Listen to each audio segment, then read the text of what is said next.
राजमाता जिजाऊ आणि छत्रपती शिवाजी महाराजांना त्रिवार वंदन करून मी आजची कविता तुमच्या समोर सादर करते। कवितेचं शीर्षक आहे जिजाऊचा शिवबा।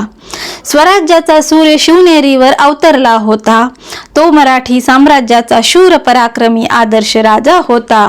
रक्ताचा अभिषेक करणारा तो एक अवलिया होता, शक्तीपेक्षा युक्तीने तो वागत होता।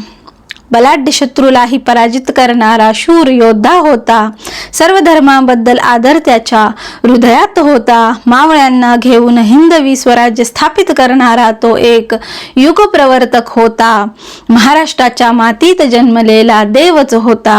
आणि जिजाऊचा लाडका शिवबा स्वराज्याचा छत्रपती होता, जिजाऊचा लाडका शिवबा स्वराज्याचा छत्रपती होता। जय जिजाऊ, जय शिवराय। तर रसिक श्रोते हो, तुम्हाला ही कविता कशी वाटली? आवडली असेल तर एक कमेंट करा, लाईक करा आणि शेअर सुद्धा करू शकता। तर पुन्हा भेटूया अशाच एखाद्या छानशा कवितेमध्ये। तोपर्यंत जय जिजाऊ, जय शिवराय।